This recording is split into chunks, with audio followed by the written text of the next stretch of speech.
Welcome back. Welcome back to the Detroit is Different podcast studios. And I have someone else from the realm of hip hop, but more than hip hop, also artistry and creativity. You know how much I love creativity. Worked with this brother before on a couple different things.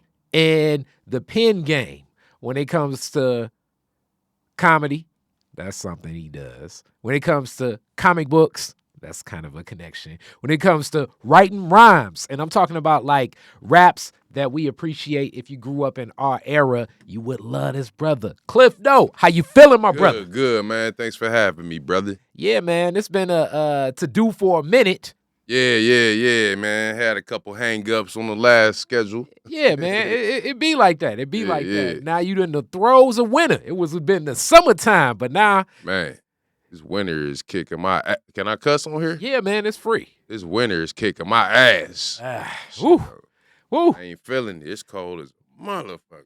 Yes, it sure is, my friend. It sure is. Man. So with that being said, man, we usually start these with the origin stories of fam and how deep in the city you are. So let's go there. How many generations deep is your family to Detroit? I think I'm second generation. Okay.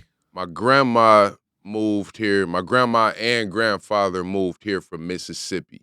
Whereabouts? Hollandale. Greenville and Hollandale. Okay, Greenville, Hollandale. Where is that at in Mississippi? Man, I don't know. I don't know. My geography ain't the best, man, but okay. I think they fairly close to each other. Greenville, Hollandale, Jackson. Okay. All right, so in the Jackson area for the most part. I think so. All right, so I'm guessing that's always just in a lot of these interviews. A lot of folks here are like Alabama, Georgia, a little bit further east. A lot of the Mississippi, they go either further west or Chicago, it seemed like, or Memphis and stuff like that. Yeah, no, but a lot of them, so some of them went to Chicago. Some came to Detroit. I got family in Buffalo, New York. Wow. And I got family in Compton too. Okay, I said a little bit west. Okay, all right, there we go. It's a cliff out there in Compton. Yeah. I ain't gonna say it's a cliff out there, but you know what I'm saying. You got the bloodline out there. Well, hey, see, it goes. Yeah. It's a bliff. Yeah. You got a bliff note. All right, so with that, grandparents come here. What was the connection? Why did they make their way this way? The plants. You know what I'm saying? My grandfather got a job at Great Lakes Steel. And I don't remember what my grandma did at the time, but he got a job at a factory, steel factory. Then my dad started working there when he grew up. But my dad is the first generation born in Detroit. Yeah. Okay. All right. So what neighborhood did your pops grow up in? Linwood, like a street called Columbus. Okay. So not necessarily this way, further up towards Northwestern. Yeah. When I think of Columbus, Linwood. That's where he went. Northwestern. Yep. All right. Him and my mom. Oh, for real? Yep. Ain't that something? Yep. Mighty Coats. We love it. Yeah. All right. And your mom, what neighborhood she grew up in? Scotton. That's like the boulevard, not far from the Motown Museum. Okay. So she grew up sort of in that same footprint. Hold on. Is that by the Motown Museum? It's Scotton. When I think of Scotton, I'm thinking like how it runs. It's further close to like really, shout out Yusef Shakur. That's Zone 8 for sure when I think of Scotton personally. Yeah. Like, is that a Dexter area? Yeah, it's a little bit. It could be like in that footprint, like in and around. I used to take the Dexter bus and it rolled through there, but I don't know, man. And we definitely gonna talk about your journey on the 16, my brother. Oh, man. So coming up, your dad worked in the steel plant too. Yeah. What did your mom do? She was a secretary for the Detroit Public School Board. So, for real? Yeah. Okay. So she worked in a couple Detroit public schools. She worked at Coleman Young. Then there was a place called the Management Academy. I just know that was the name of the place. I don't know. I know she was a secretary of some sort. But then in her later years, she was a blackjack dealer at the casino. Wow. So she did that all the way till she retired. She was there from when they opened to like 2000 and I don't know what 2010, 2009. So I can't remember when she retired. Which casino?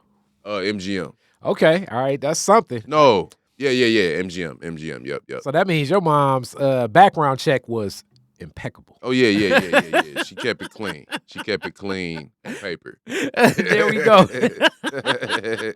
Also, knowing them Northwestern people, they be like, hey.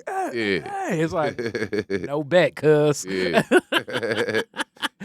All right, so that's interesting. That was like the life that your mom was in. I'm sure she had all types of stories from Man, being every day she was coming home talk about what celebrity she'd have met that was an asshole. Yeah. You know what I'm saying? Or somebody who was cool. Or who she didn't kick it with that said they knew me.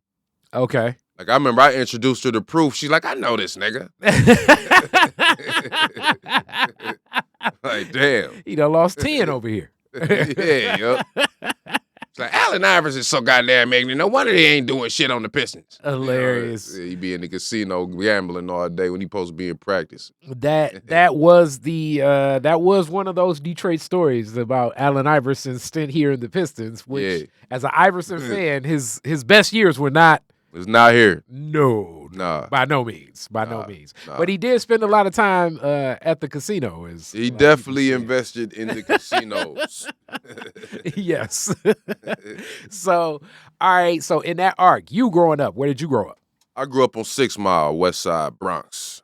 Okay. 6 Mile, Bronx. That's like between Schaefer and Greenfield, and 6 Mile and Puritan.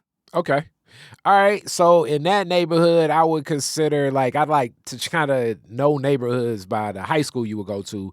And that neighborhood high school, I guess that's one of those neighborhoods you probably could go to Mumford or Cooley, I'm thinking. Yeah, most of them went to Cooley, though. Mm-hmm. I went to Cass. Yeah. I was always threatened with Cooley. With Cooley. You better get your shit together, you're going to be in Cooley. Dodging bullets. Like, okay, yeah, let me get my shit together. Well, shout out to the Cooley Cardinals. It was definitely an salute to everybody school. who made it through Cooley. Yes, it was definitely an interesting school, Cooley, and the stories of Cooley. The news stories. Yeah, man. I want to say Cooley may have been, when you talk about the news stories, Cooley may have been the first school with a metal detector in Detroit that I remember. Might have been. How the school, I mean, it was soon out. It's not like Cooley got one in 86 and then the rest got them in 91. It was like Cooley got one in 86 November. Probably my alma mater, your mom and dad's alma mater got one in like December 86. You know what I'm saying? So it was like soon after. Yeah. And that was like a big thing then in the 80s. But did you go to like Cerveny and all the other schools around there? No, I went to Halley. For real? Halley Magnet. I went to Halley Magnet. Yeah. What was your Halley experience like? Halley was probably some of the best years of my life, man, as far as like comedy. Man, the funniest shit that I could think of that happened in life was in middle school, man. It's just the growing up, you know what I'm saying, learning shit. You still a kid, but you're not all the way a kid no more. So it's like you figuring shit out, doing dumb shit.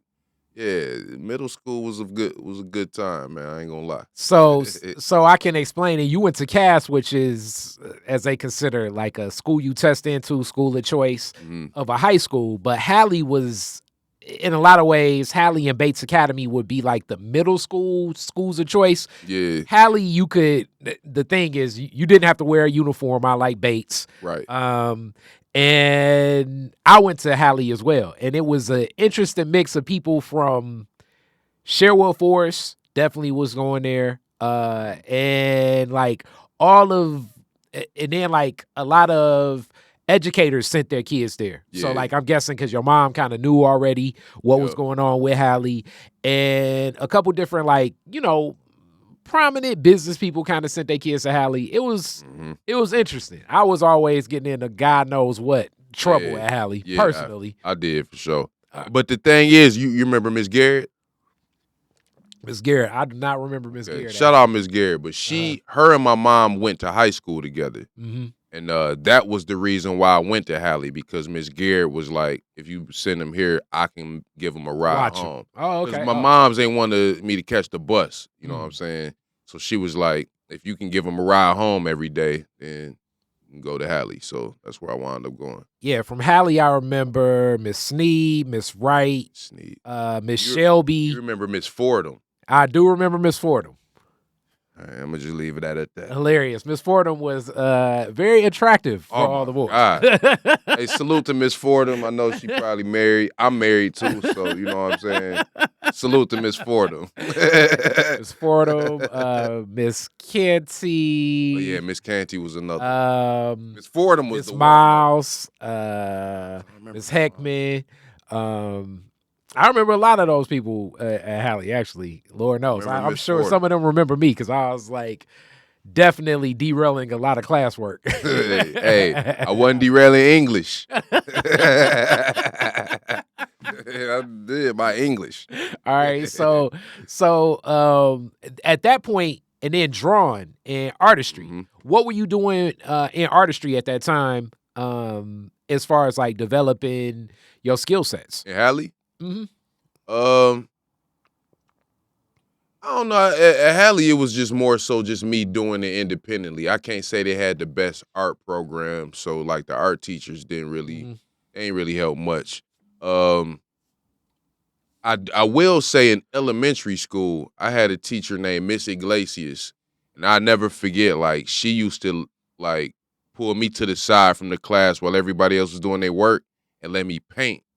Like that was amazing to me. Like you let me paint while everybody else is doing math and science and stuff that I don't want to do. Like she have an easel set up and had me off to the side painting, like for like a half hour, like a portion of the day.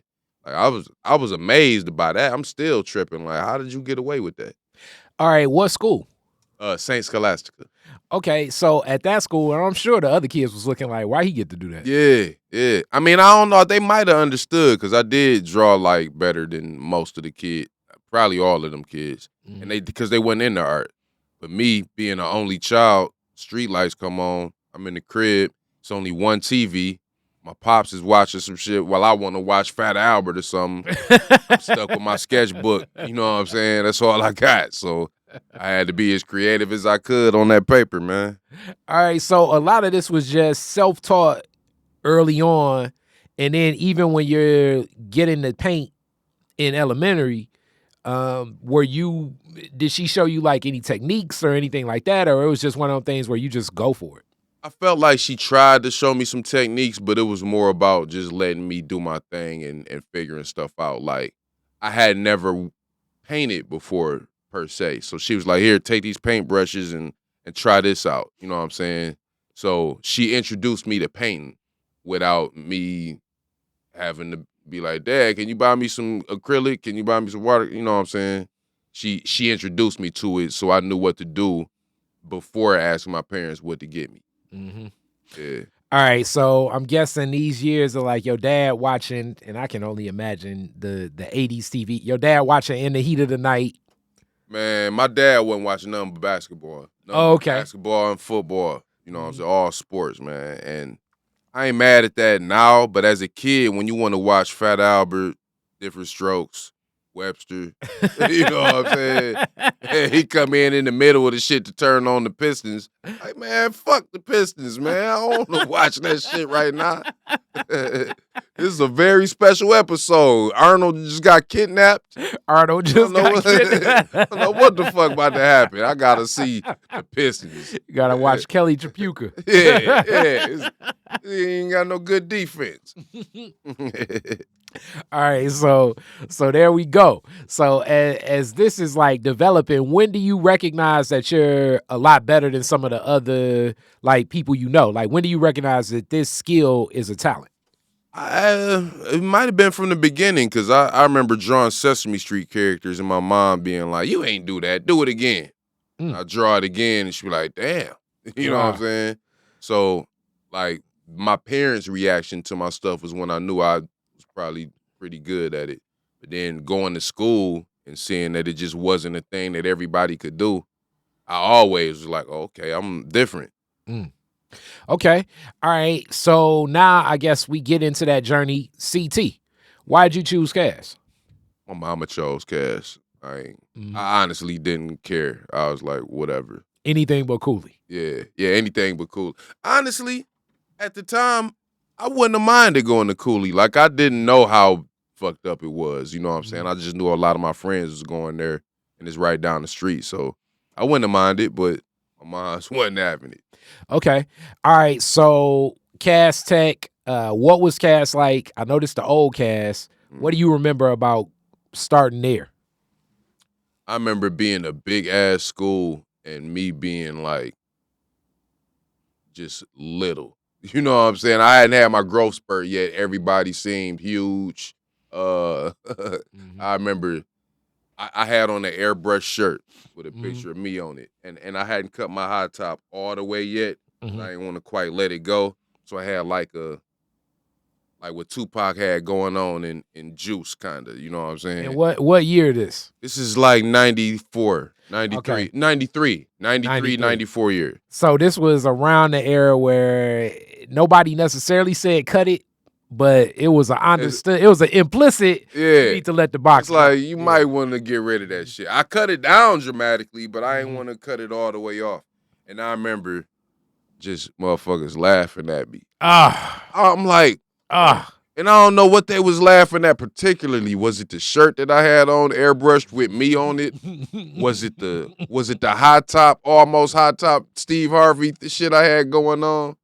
Like, I don't know what it was, man. But I remember being like, I can't even say I was embarrassed. I was confused. Like, the fuck wrong with y'all? I'm fly right now. You can't do this. You know what I'm saying? I remember that. And then I remember like, my parents didn't really buy me a lot of clothes, you know what I'm saying? And Cass, like you said, like important people sent their kids there. Some of these people is like city officials and stuff like that. Some of these kids driving to school in Benzes and shit.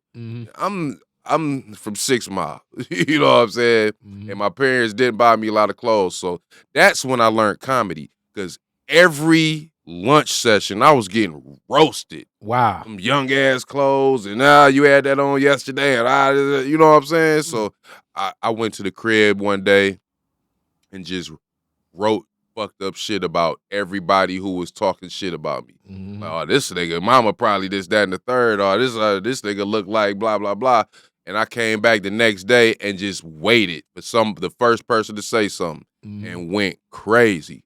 You know, I had the whole lunchroom laugh. Not the whole lunchroom, it was a big ass lunchroom. But I had the whole area laughing. You know what I'm saying? So at that point, I'm like, okay, I'm about to start writing jokes. You know what I'm saying? So this is what's so weird about that, because it's like levels. Because even at Hallie, roasting is happening all day. Oh, all day. But 9th grade, it goes up a level. Definitely. It goes up a level. And this is what's so strange about it, because for certain students, that's the bullying that makes them say, you know what? I hate everything about this. And then for others, it's like, oh, this is almost how you get camaraderie. Like, you started roasting bracket. Now the person that basically drug you all day yesterday is one of your best friends now. Can you explain a little bit of that? Because I still can't unpack that and try to explain it to people, especially in today's era where it's like, I'm trying to show you that, but break it down. It's like a icebreaker type situation. You know what I'm saying? Like, I don't know where me and this dude stand with each other. You know what I'm saying? And we being cool, but once I crack a joke and you crack a joke back, now we're at a different level than somebody who don't have that rapport. You know what I'm saying? So it's like, it eventually develops into, okay, I could talk shit about this nigga, but you can't. You don't know him like that.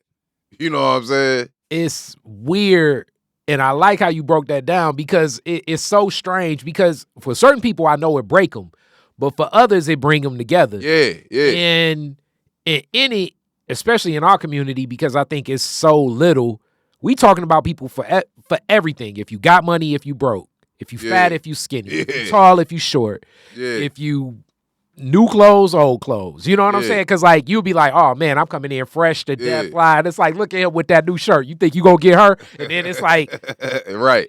it's like, why are you talking about somebody for having on a new shirt? But it's It's just funny shit. Man, I used to do that shit every day. Like me and my boys used to do that shit. And it got to the point where I had to learn to turn that shit down. You know what I'm saying? Because I do that shit with people who wasn't playing. And that's yeah, you gotta know the difference. Now, this is the thing. And then when that person that usually don't play step in the arena, ready to fight. Now it's like, oh, I was waiting on this. And like you said, like writing down roasts to go back to school, that would be the theory. And then you just become like a natural. Yeah. And you talk about like one of the number one places where that would happen all the time would be the bus stop. Oh man, the bus stop. And on the bus. No, the bus stop. The bus stop for sure. But on the bus was when I had my most craziest roasting sessions. I remember. Because what it is now you on the bus, everybody's on there sitting there quietly or whatever. They paying attention to everything that's going on the bus. The loudest person on the bus is going to be heard by the whole bus. Yeah. So if you say something funny, the whole bus is like, you done shook the room.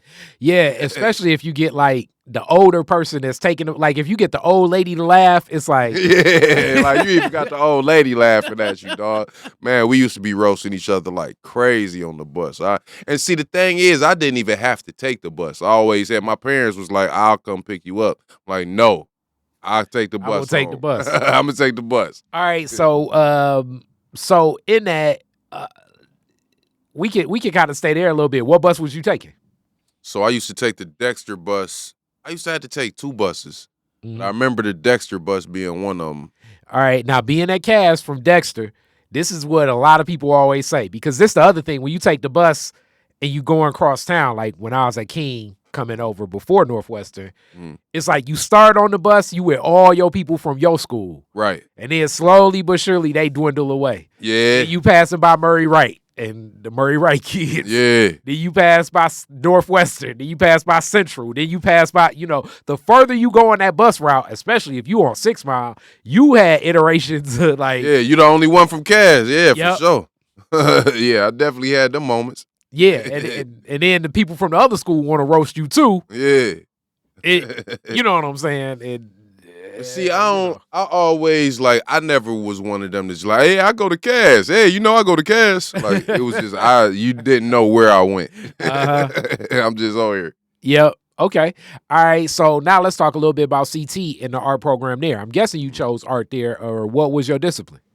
Commercial art. The funny thing is I didn't get accepted to Cass. Like I took the test and didn't pass it. But my mom knew the art department head. She was real cool with my mom's mom, my grandma.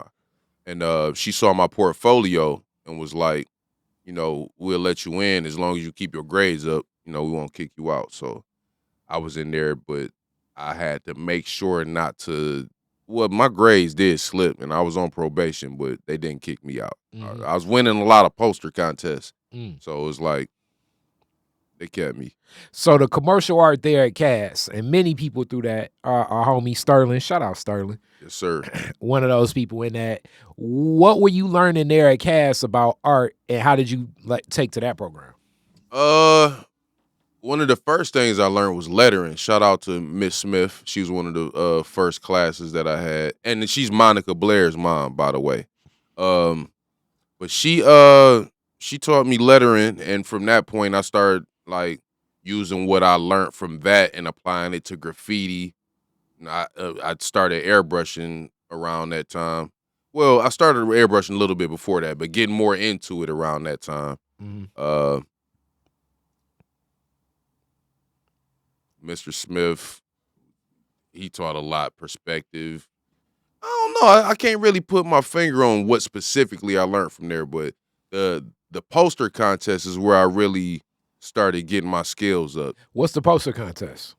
So they would have contests with whoever did the best poster. Mothers Against Drunk Driving, for example, was one of them. And I won first place in that, and they flew me and my parents out to D.C. Had a little a whole little award ceremony and tour of the White House. Wow, for real? Yeah, it was dope. Oh yeah, I'm sure your parents at that point was like, "Yo." Yeah, yup. All right, so toured the White House. Who's the president at the time? Clinton. Okay, so you got into the Clinton White House. Yup, in the Oval Office and all that. Okay. Got to use Was the this Oval before Office. the scandal or after the scandal? Or you don't even know. I believe this had to be before the scandal. Okay. Because I ain't had no jokes about being there at the time. Okay.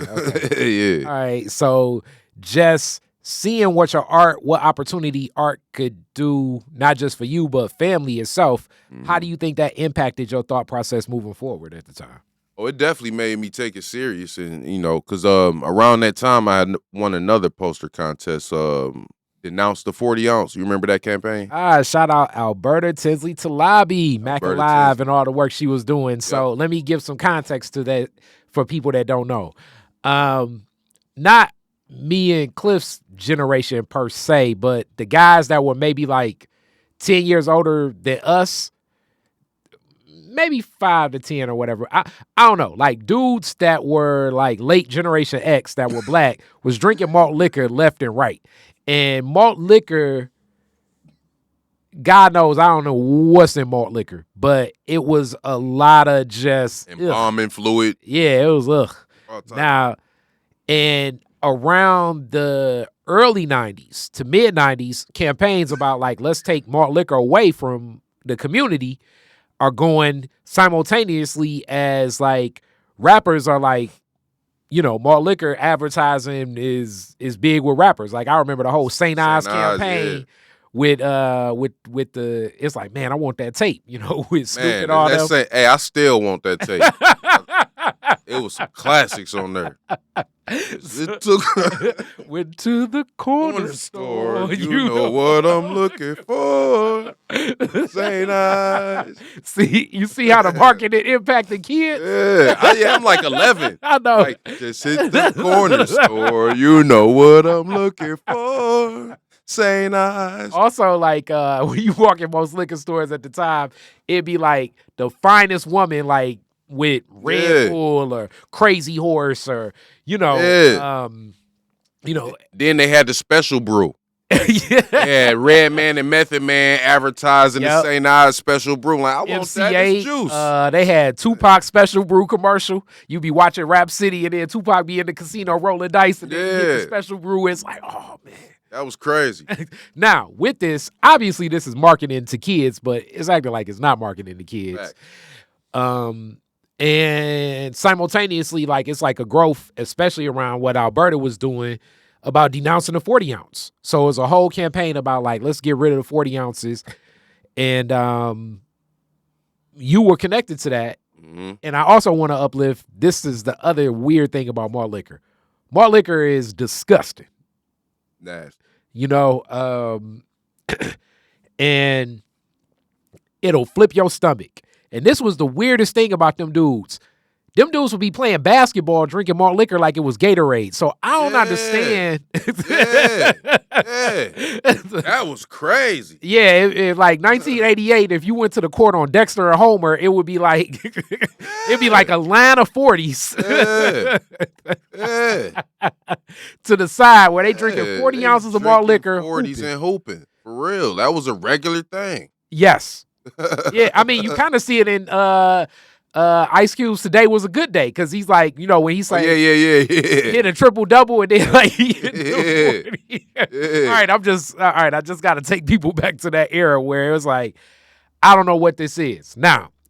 I forgot about that. You absolutely right. He was drinking beers like water. Yeah, like man, and that will flip your stomach. I think I had a 211 or Steel Reserve like one time in my life, and it was like half of a 22 ounce, because they was like, oh, you really want to go to sleep, drink some malt liquor. I had half of that. My stomach was flipping. Now I did go to sleep immediately, so this is not an advertisement for 211, but it will mess you up for like it messed me up for like 3 to 4 days.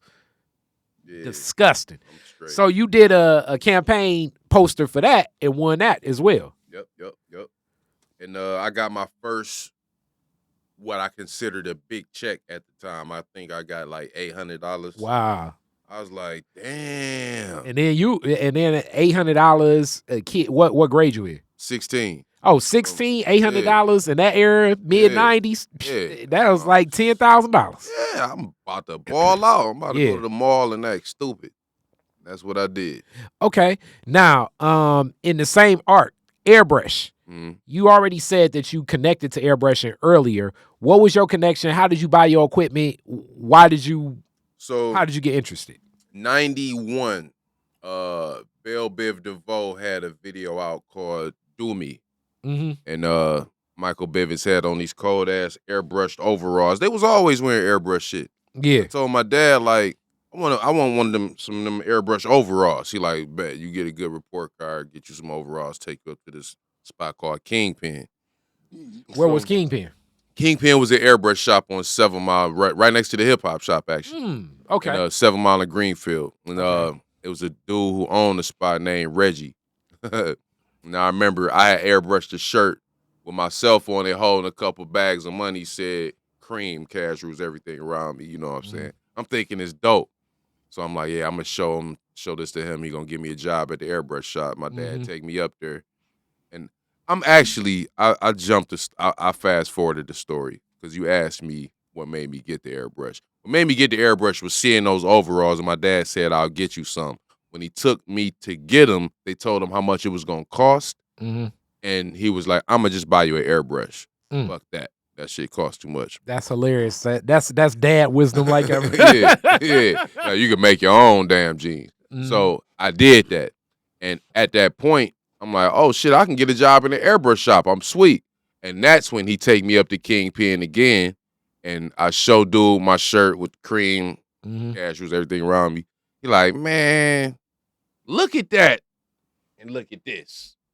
I ain't got time to be messing with you, man. You ain't got no potential. There ain't nothing I can do with that. Yeah, you ain't. I'm like, damn. And you a kid. Man, I'm like, at the time, I might have been 14.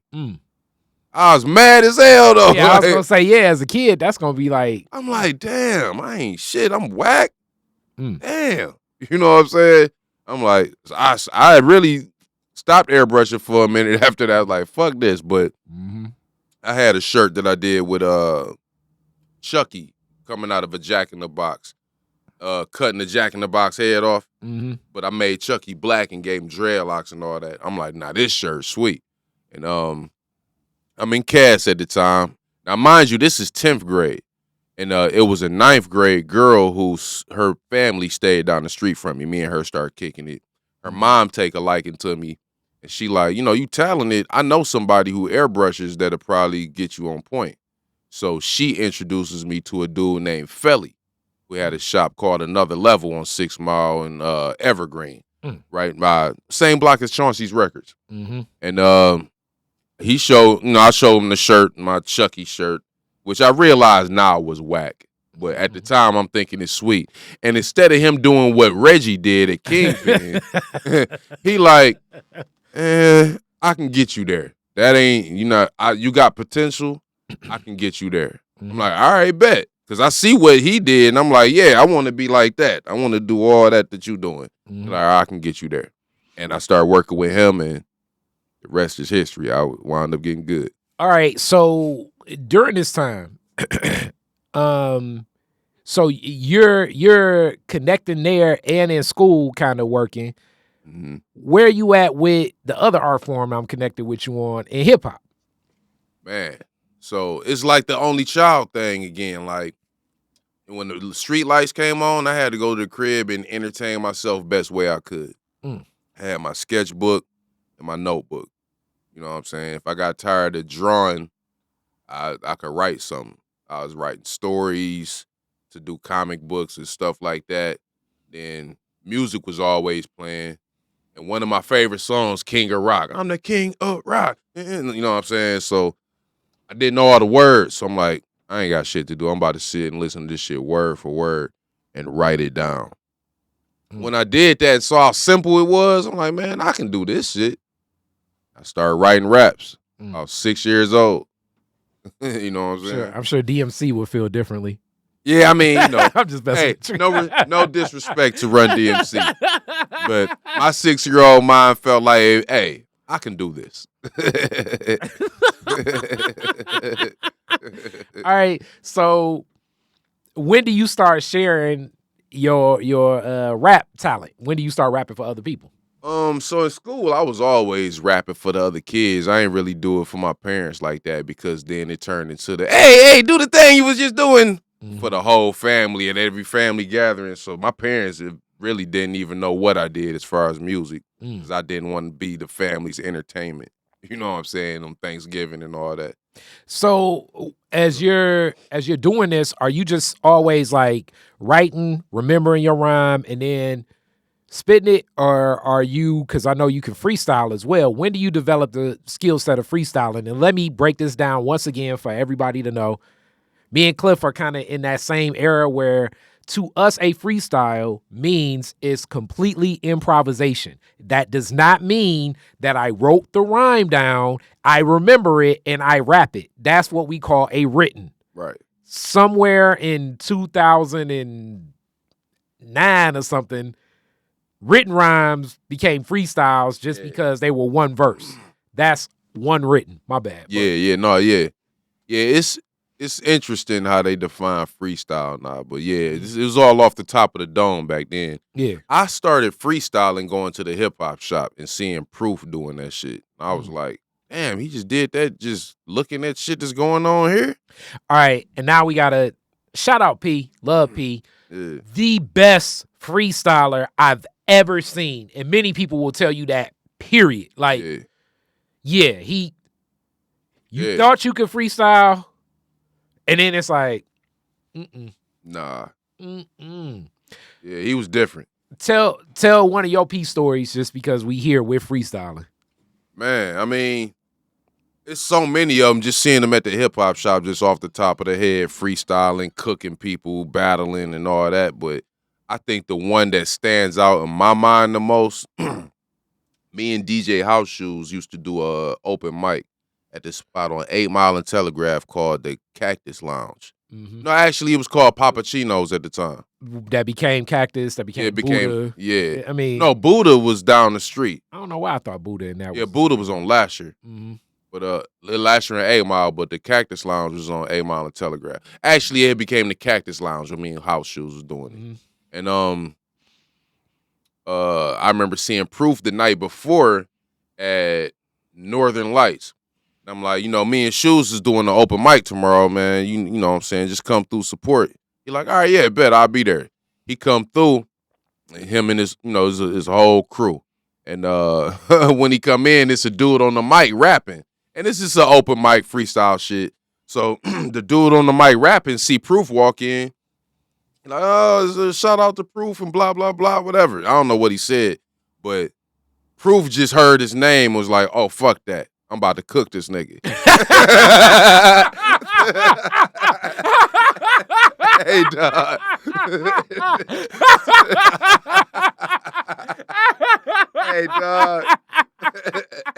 Hey, dog. He got on the mic and roasted this dude for about 10 minutes, dog. Wow. I'm like, dog, like, why? Oh, man. He just wanted to rap. It was any excuse to roast somebody, dog. And this is what's so crazy about that. Being the person that is hosting the open mic, you try to, like, not have bias. You try to, like, hold. So for him to break you down where you had to even start, like, oh, man. I know the dude on the mic was like, man, I'm never rapping again. Man, I ain't seen that dude since. We went crazy on me. So, all right, so and I know we jumping and everything. Airbrushing has been something that you've kept with now that I get a better understanding for years. You ran a spot in one of the anchors of Detroit culture for years in Northland. Yeah. Airbrushing and sustain yourself. You was like, while like, Macy's and all these other businesses was closing, you was doing good. I ain't gonna lie, I was the last store in there still working, like to the point where they tried to find me. Like, you have to leave. You can't still be here. Like I was still there knocking orders out when they was all the other stores had left, cleaned out stuff. I left with a couple of Northland furniture items. I ain't gonna lie.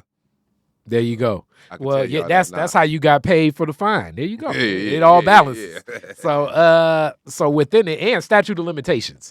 Talk about being in Northland. What was it like first when you got in Northland? And then let's talk about the transition as time went. See, the mall was on the decline when I got there. You know what I'm Mhm. saying? There was a lot of vacancies, a lot of people walking around panhandling, dudes meeting there to fight. You know what I'm saying? One second, time out. It's just crazy. One second. Dudes was coming up to Northland to square up. Dog. Man. I'm not gonna pretend like I don't have footage of this shit in my phone. You know what I'm saying? Like, eventually you just become one of them ignorant motherfuckers that break your phone out like World Star. Hilarious. But yeah. It was dudes meeting up out there to fight. So when I first started, I had a kiosk, and I was doing good, moved into a store, but the owners of the mall were trying to trip on me about the rent, and I'm like, I came at them with a list of all the complaints I had, and it was valid. They like, okay, so what do you suppose we do? I'm like, so one thing that they did, they had was a big mural, like that was not far from my store, but it was kind of fucked up, and people thought that I did it.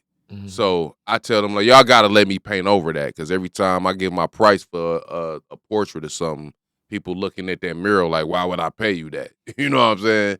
So I told them the idea of painting a Motown mural, and I did that.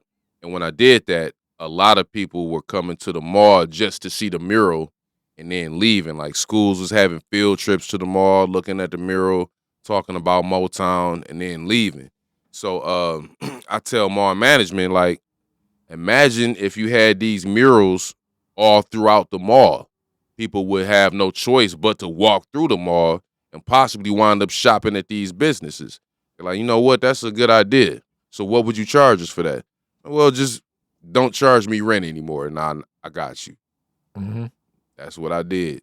Wow. I can tell y'all that now because the mall done shut down. But yeah, I was in there rent free for about a year or two. All right. So during that time is obviously the decline because you watching, as you say, people squatting up and everything. What was it like for the other people that were working there at the time? Because I worked at the H&R Block in Northland. That one iteration. Shout out Vera and all of them, which was very colorful. The one by the Radio Shack. Mm-hmm. Yeah. Okay. Yeah. I didn't know that. Yeah. That was moons ago. It was interesting. Yeah. Because the culture I remember was interesting. But near the close, I definitely remember the culture. It felt like I would only go there to go to Target. Yeah. And I may bop in and say, what up to you? And then I'm out. Yeah. What was it like at the time? That was pre-boycott Target. but what was like watching those final days, like just being there? And what did you do with your murals? So the final days, I mean, it was kind of depressing, man. A lot of stores not knowing what they was gonna do next. People trying to figure out what their next move was gonna be. What was funny though was a lot of people coming out there knowing that it was about to shut down and doing stuff that they knew they wasn't gonna have a chance to do again. Like that big rhinoceros statue in the middle of the mall with the Jungle Book character, little boy on top of it. Everybody kept hopping on top of the rhinoceros taking pictures. That was hilarious because security was busy that day kicking people out because everybody kept people like grown old people hopping on top of the rhinoceros. The rhinoceros, it's a hard word to say sometimes. Rhinoceros taking pictures. That's funny.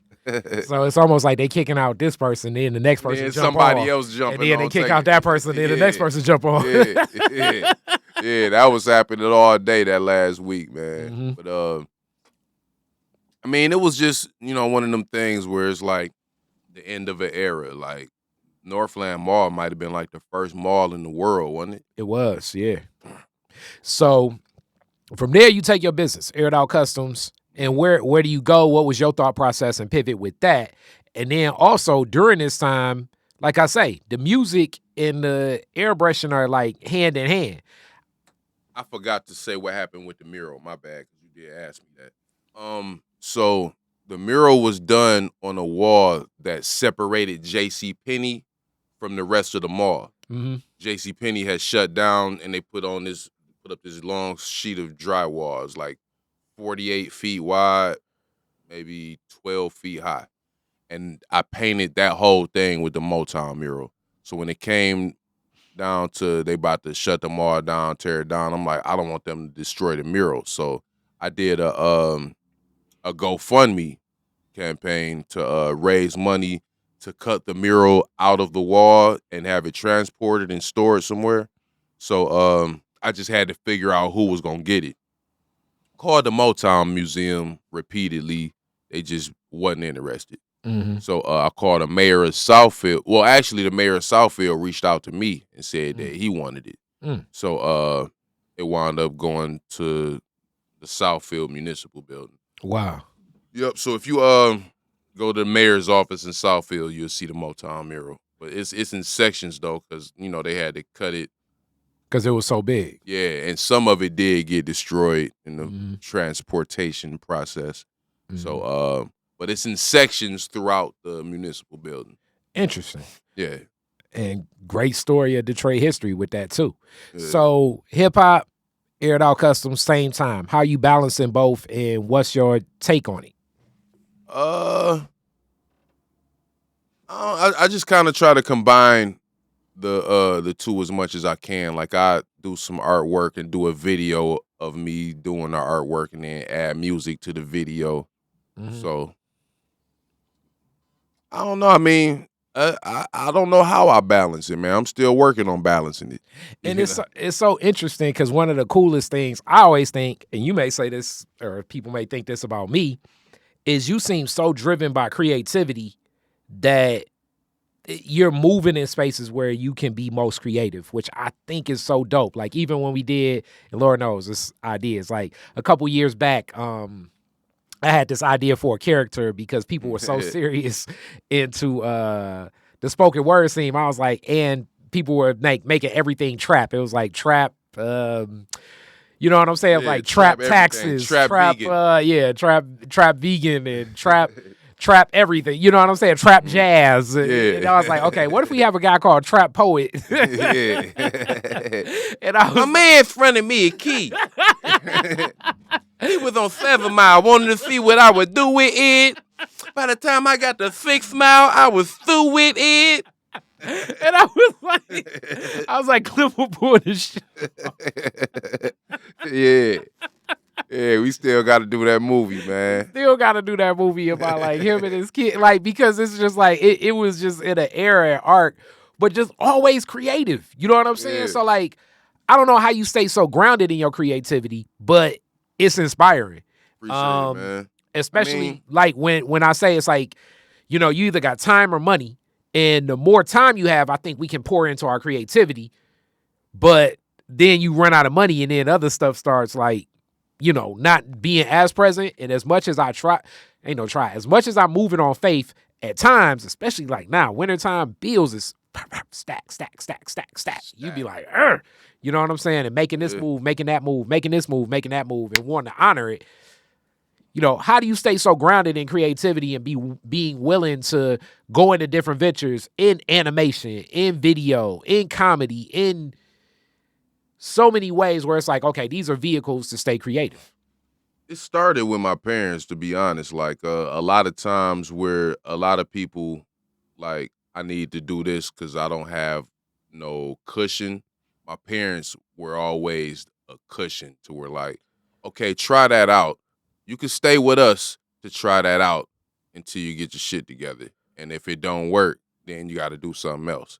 So I was always able to like when I was telemarketing, for example, and I hated that job. And then there every day, people seeing me drawing like, why are you here?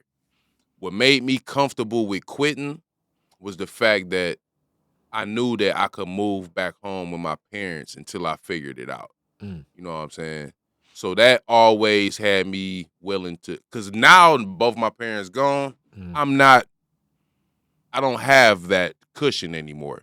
So luckily, while they were here, I built up my confidence enough to know that I could do it. You know what I'm saying? So when it come to music, art, like I was able to do it freely and comfortably without the worry of how am I gonna pay my bills or where am I gonna stay at. To the point where I was able to be good at it and good enough to get paid before my confidence being shot down. You know what I'm saying? All right. Yeah. And with that, and rest in peace to both your parents in passing and transitioning. I know As well, brother. thank you with my mom, because like it was like in that same arc as our moms passed in somewhat of that same window. And definitely, like I tell people, losing a parent is a different journey from the physical to the spiritual for every person. So all I urge of everybody to say is this, especially when it comes to your parents or your siblings, those people closest to you, whatever you have that's causing strife, I would urge of all of you all to like come to peace. And you may still not necessarily agree with them. You may not necessarily still want to spend every day with them. But I would strongly urge to come to peace with whatever, because if they pass away and you haven't made peace with a person that you know you're connected to, I think that it's going to weigh on you. Because I don't know if you can say this about your mother, but it's certain people that were connected to my mother that it still weighs on more heavy. And me kind of knowing some of the backstory, it's like, yeah, because you ain't clear up that shit that y'all had going on. Yeah. Yep. You know? It be like that. Yeah, you definitely gotta let go of petty shit. Yeah. Real.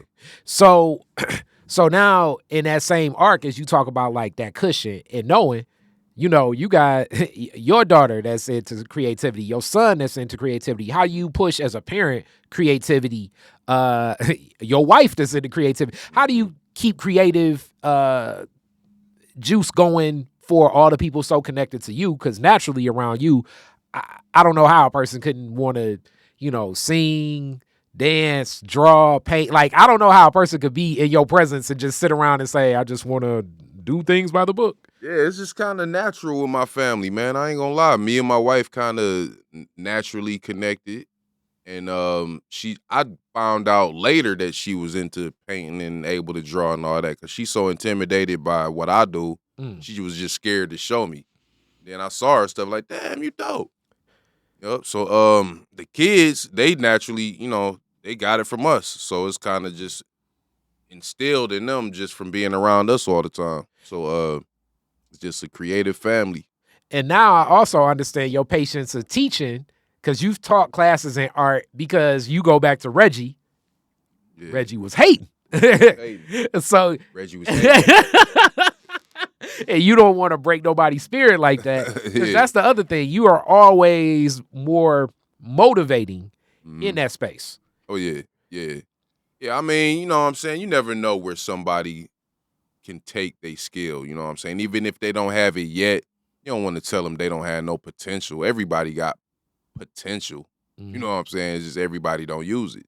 So I ain't gonna tell nobody you ain't shit, you ain't gonna be shit, none of that. Come on now. So in close, I want to talk a little bit about the music, as you about to use the studio for something music related now. Where's your vision at with music now? I mean, especially us rappers, you know, 40 plus people be like, oh man, but it's still like an arc of a lot of MCs that are making some real cool music. Like Redman just dropped Muddy Waters too, and listening to it, it's like you feel the energy that like he's connected, which that's just somebody that's more national. But it's a lot of other projects. What you working on, what Speed's working on, some of the stuff Sterling's doing, like it's still some very creative stuff from the lens of how we saw rap even back then. Almost like if you were past 28, you was looked at like a dinosaur or something. Right. But what's your offering in hip hop, and what are you looking to add in voice there? I just want to add creativity and let it, you know, be okay to be your damn self. Everybody ain't trying to do what the next man is doing or what the most popular trend is and all that. Just do you. and connect with the people that like that. I know. And hope you don't get a beef with Talib Kweli. I'm just messing with you. Yeah. I'm just messing with you. I'm really trying not to say fuck Talib Kweli in every interview that I do. but while we're on the subject, fuck Talib Kweli. All right, yeah, man. We close out with the classic Detroit is Different questions. But before we get there, man, if people want to connect to the music, how do they connect to you? How do they get in the loop? So stream duly noted on all streaming platforms. Mr. Cliffnote duly noted. And that's my last project. That's what I'm promoting right now. But when you do that, all my other stuff will come up to the last couple projects I dropped before that. Mr. Cliffnote Music on Instagram. Mr. Cliffnote on everything. If you go to Mr. Cliffnote on Instagram, you get my art page. So I have my music page, my art page, and my comedy page. I don't promote my comedy page because it is definitely tasteless comedy. You have to find that on your own. Do your research, you'll find it. But my music and art pages are available. Mr. Cliffnote Music and Mr. Cliffnote for the art page. I love it. I love it. So now classic Detroit is Different questions. Very first car, year, make, and model, year you got it. 1985 Pontiac Trans Am. I got it when I turned 16, 96. All right. Where's the first place you went when you got it? I think I might have took a girl to the movies. We saw Casino. Oh, man. Yeah. Okay, that was a long movie. Took a girl to see Casino. There we go, De Niro and them. Yeah. All right, so that's what's up. You're the DJ at the end of the fireworks at Woodward and Jefferson. You get to play 2 songs. What songs you playing? Jefferson. So I'm gonna play Boss Up and Get This Money. There we go. And I'm gonna play Raise It Up. Okay, I'm with it. Yeah. We close with this. If you could rename Woodward after one Detroiter, who would it be and why? Woodward after one Detroiter. That's tough. I gotta sit and think about that one. Woodward after one Detroiter. People gonna be so mad at me when I say this, but the people that's gonna be mad don't live in Detroit. Mm-hmm. Kwame Kilpatrick. Okay. Why? Because I think of all of the mayors of my lifetime, other than outside of Coleman Young, I think he cared the most and did the most for the city. Like, it was stuff, like I grew up, like you already know, 6 Mile, Greenfield area, and it's parks around there that I had never seen hoops in. I always saw the backboard, never had a hoop. When he was mayor, they had hoops. You know what I'm saying? There's little stuff like that was like bulk pickup was consistent. The snow was plowed when it, when it snowed and it was bad in the streets, it was cleaned up. Like, all of the stuff that mattered to the inner city people was better. So, I think Kwame has done the most for Detroit that I can think of while I've been here. That's interesting because Coleman is obviously number one. Kwame gets a lot of votes. And that pisses off like everybody in Metro Detroit. Yeah. Outside of Detroit, they don't understand that. Like, how could you? Like, fuck y'all. It's a Detroit thing. Yeah, it's a Detroit thing. With that being said, Cliff, thank you, my brother. Thanks for having me, man. Always a pleasure. Always. Peace. I am the